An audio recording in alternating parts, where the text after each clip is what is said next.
Shalom Bapak Ibu Saudara yang terkasih dalam Tuhan Yesus Kristus. Selamat pagi, kita akan memulai ibadah. Selamat pagi Bapak. Sebelumnya kita akan datang kepada Tuhan. Tuhan Yesus Allah kami yang baik, kami bersyukur ya Tuhan buat kasih-Mu. Kami bersyukur buat anugerah-Mu, pertolongan-Mu ya Tuhan, yang Tuhan nyatakan di dalam kehidupan kami. Kami bersyukur ya Tuhan buat istirahat malam yang Tuhan nyatakan dalam kehidupan kami. Dan pagi hari ini ya Tuhan, kami boleh bangun dalam keadaan sehat. Kami percaya ya Tuhan, ini semua oleh karena kasih-Mu ya Tuhan. Tuhan Yesus, kami mau memuji, memuliakan nama-Mu ya Tuhan. Biarlah pujian kami Tuhan urapi, Tuhan berkati ya Tuhan, dan biarlah boleh menjadi berkat bagi semuanya ya Tuhan. Tuhan Yesus, kami akan mulai ibadah selamat pagi Bapa pada pagi hari ini hanya di dalam satu nama Tuhan kami Yesus Kristus. Haleluya, amin.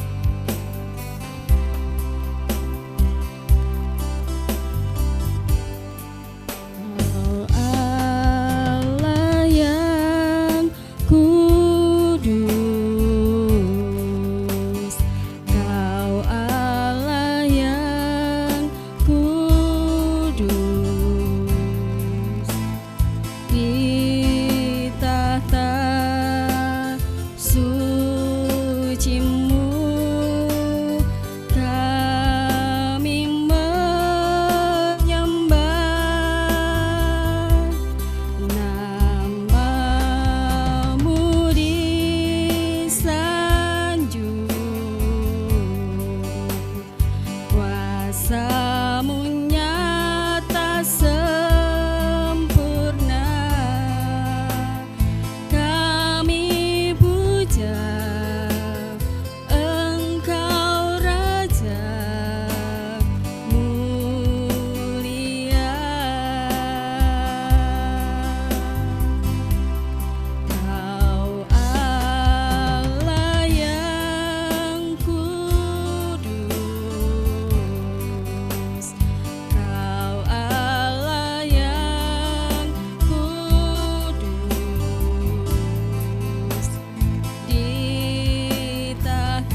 kudus ya Tuhan. Terima kasih ya Tuhan buat kasih-Mu di dalam kehidupan kami. Kuduskan kami ya Tuhan, layakkan kami ya Tuhan, untuk kami boleh menerima firman-Mu ya Tuhan. Biarlah firman-Mu boleh menjadi kekuatan di dalam kehidupan kami. Kami bersyukur ya Tuhan, buat pagi hari ini ya Tuhan. Biarlah Tuhan juga memberkati ya Tuhan, hamba-Mu yang akan menyampaikan firman-Mu ya Tuhan. Biarlah yang disampaikannya ya Tuhan, hanya berasal dari Engkau saja ya Tuhan, untuk membajak setiap hati kami ya Tuhan, supaya hati kami boleh bertumbuh di dalam Engkau ya Yesus. Terima kasih ya Tuhan, kuduskan kami di dalam kami mendengarkan firman-Mu. Hanya di dalam satu nama Tuhan kami, Yesus Kristus, kami sambut firman-Mu. Haleluya, amin. Shalom Bapak Ibu Saudara yang dikasihi Tuhan. Senang sekali di pagi hari ini kita dapat berjumpa kembali di ibadah doa pagi. Selamat pagi Bapak. Kita sudah memuji dan mengagungkan nama Tuhan. Kini tiba saatnya kita akan sama-sama belajar merenungkan firman Tuhan. Kita belajar bersama-sama mengerti, memahami apa yang menjadi isi hati Tuhan bagi kita di pagi hari ini. Berbicara tentang tema di bulan ini, tentu saja kita akan sama-sama belajar banyak hal tentang Yesus adalah penebus. Dan di pagi hari ini kita akan sama-sama belajar tentang kasih karunia yang membawa kita menerima penebusan dosa. Berbicara tentang kasih karunia, pastinya kita sudah tidak asing lagi dengan kata kasih karunia. Kasih karunia di sini bisa diibaratkan sebagai pemberian seorang atau pemberian seorang atasan kepada bawahannya dengan didasari kebaikan hati yang seharusnya bawahannya ini tidak pantas untuk menerima kebaikan hati atasannya, tetapi karena kebaikan hati, kemurahan hati atasannya, dia memperoleh sesuatu yang berharga ini. Kasih karunia di dalam Tuhan memiliki pengertian bahwa kasih karunia itu pemberian Allah secara cuma-cuma. Kemudian kasih karunia bisa berbicara tentang hadiah, bisa berbicara tentang anugerah Allah. Dan kasih karunia bisa berbicara tentang kemurahan hati Allah kepada kita semuanya. Dan di sini kita dapat mengambil kesimpulan bahwa kasih karunia ini adalah pemberian Allah kepada manusia yang seharusnya manusia tidak layak untuk menerimanya. Karena kemurahan hati Allah, kita menerima kasih karunia itu di dalam hidup kita. Inilah yang dimaksud dengan kasih karunia.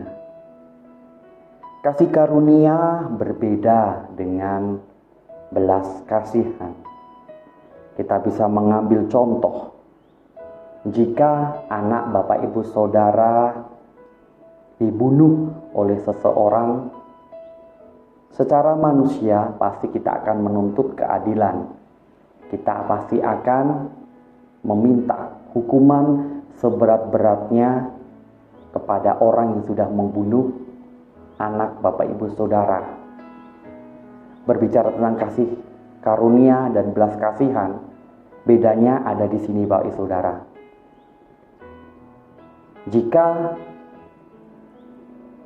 Bapak Ibu Saudara mengambil sikap ketika anak Bapak Ibu Saudara dibunuh oleh seseorang dan Bapak Ibu Saudara mengampuni perbuatannya, kemudian dia dibebaskan dari hukuman, Bapak Ibu Saudara melepaskannya dari hukuman mati, inilah yang disebut dengan belas kasihan. Kita mengasihi orang tersebut.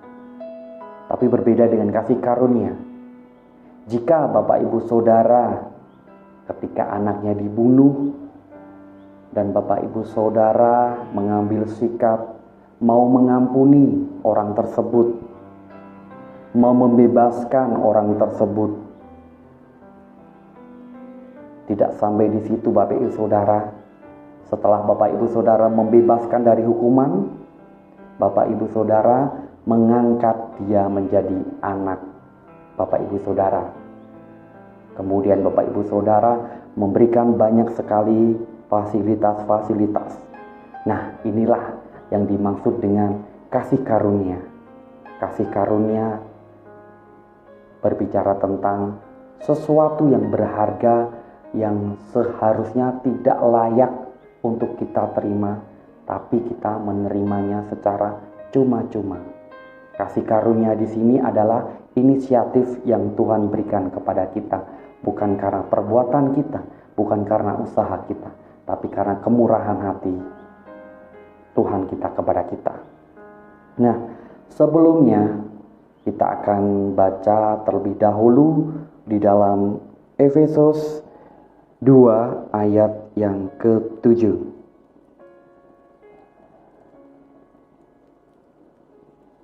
Efesus 2 ayat yang ke-7.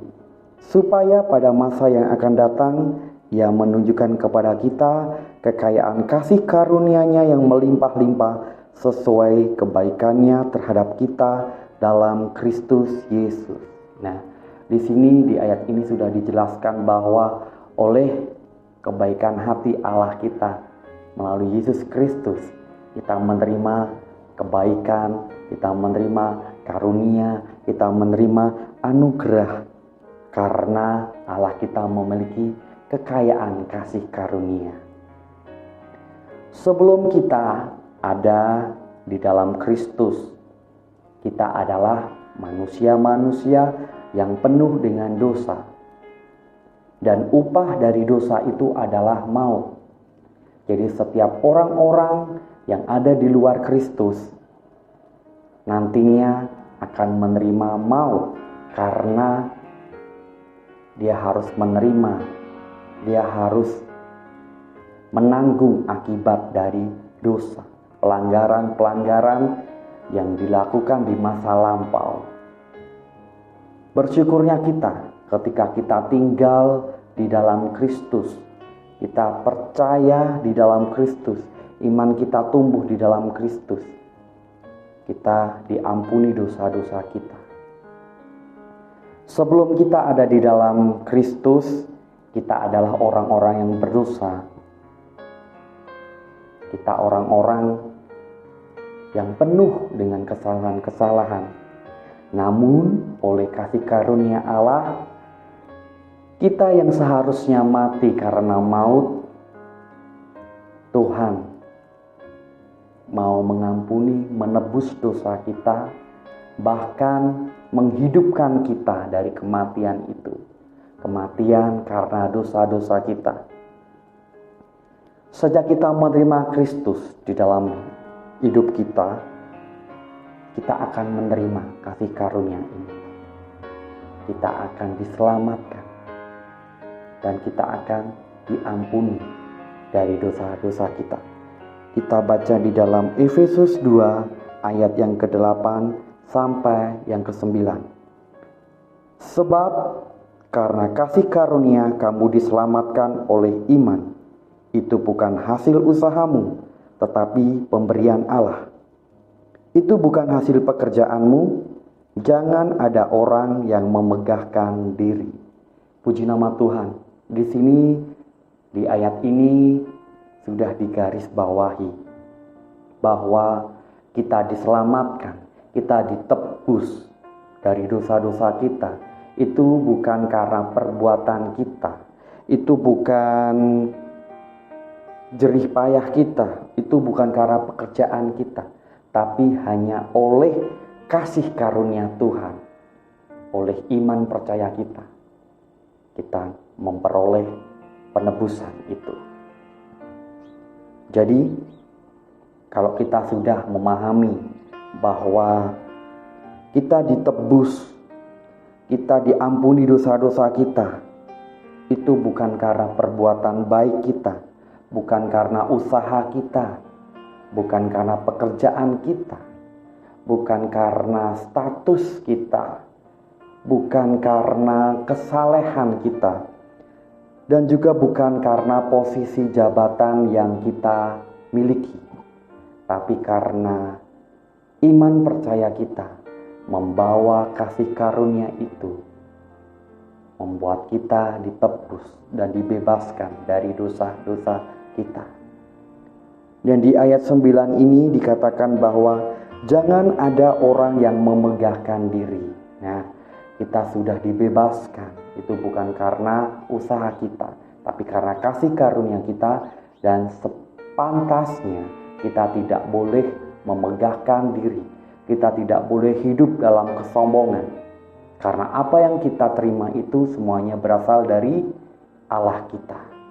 Mari Bapak Ibu Saudara, apa yang kita miliki hari ini, apapun yang sudah Tuhan berikan kepada kita melalui karya keselamatan yang sudah Tuhan berikan di kayu salib untuk mengorbankan diri, menebus dosa-dosa kita. Mari kita bersyukur dan kita akan sama-sama bagikan keselamatan kepada orang-orang di sekeliling kita. Mari kita kabarkan berita Injil yang baik ini kepada orang-orang sekeliling kita. Biarlah semakin banyak orang percaya kepada Tuhan dan menerima keselamatan itu.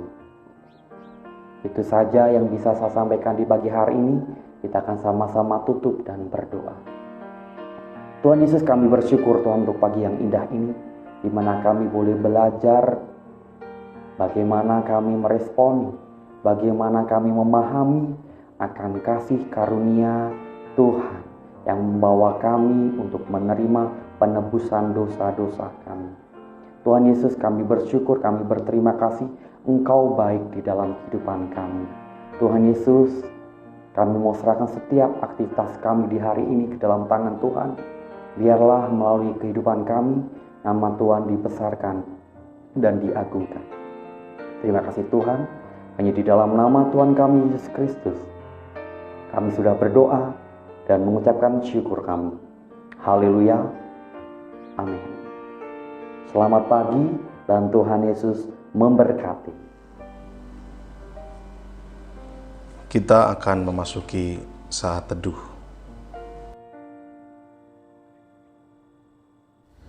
Sebab di dalam Dia dan oleh darahnya kita beroleh penebusan, yaitu pengampunan dosa menurut kekayaan kasih karunia-Nya.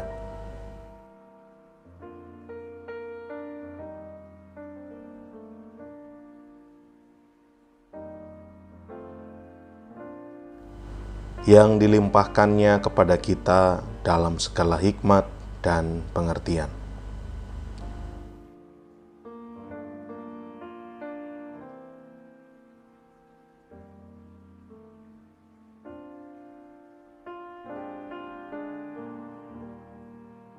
Sebab Ia telah menyatakan rahasia kehendak-Nya kepada kita sesuai dengan rencana kerelaan-Nya, yaitu rencana kerelaan yang dari semula telah ditetapkannya di dalam Kristus.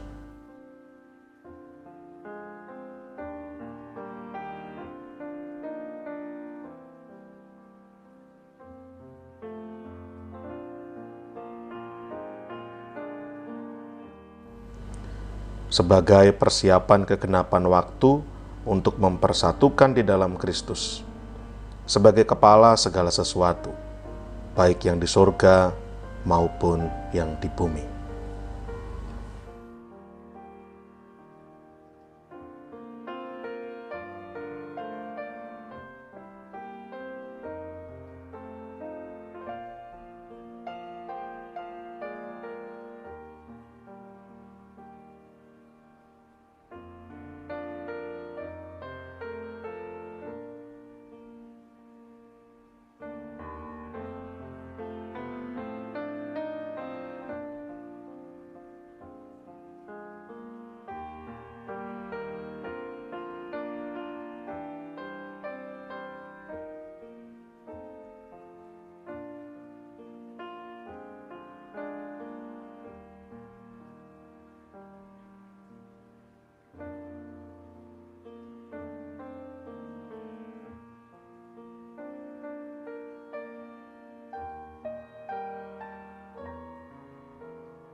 Bapa kami yang di sorga, dikuduskanlah namamu, datanglah kerajaanmu, jadilah kehendakmu di bumi seperti di sorga.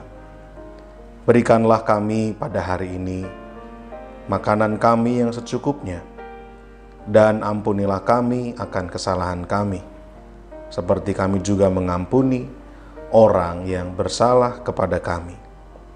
Dan janganlah membawa kami ke dalam pencobaan, tetapi lepaskanlah kami daripada yang jahat.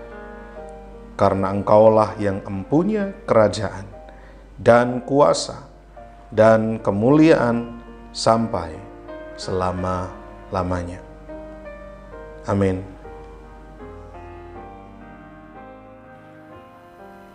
Puji Tuhan, Bapak Ibu Saudara, kita sudah memuji Tuhan, menyembah Tuhan. Terlebih kita juga sudah mendengarkan firman Tuhan. Biarlah saya boleh menyampaikan informasi MCC sepekan. Yang pertama, hari Senin ada latihan tamborin setiap pukul 5 sore. Hari Kamis ada latihan pujian jam 7 malam. Hari Jumat ada menara doa kota jam 6 sore di Hotel Haris, lantai 16. Dan di hari Sabtu jam setengah 6 sore ada ibadah muda remaja Metanex. Dan pada hari Minggu pagi jam setengah 8 ada ibadah sekolah minggu. Dan kita akan berjumpa kembali di dalam ibadah raya MCC jam 5 sore. Kita akan akhiri ibadah Selamat pagi Bapa. Pada pagi hari ini kita akan datang kepada Tuhan. Tuhan Yesus, terima kasih ya Tuhan, Engkau telah memberkati kami di dalam kami merenungkan firman-Mu, memuji Engkau di acara Selamat Pagi Bapa pada pagi hari ini ya Tuhan. Kami percaya ya Tuhan, Engkau akan memberkati kami di dalam aktivitas kami sehari ini ya Tuhan. Kami percaya ya Tuhan, Engkau akan memelihara kami ya Tuhan, tubuh, jiwa, roh kami ya Tuhan, biarlah boleh sehat ya Tuhan, dan kami boleh mempermuliakan nama-Mu melalui kegiatan kami pada hari ini. Hanya di dalam satu nama Tuhan kami, Yesus Kristus, Allah kami yang berkuasa, kami akhiri ibadah Selamat Pagi Bapa pagi hari ini. Haleluya, amin.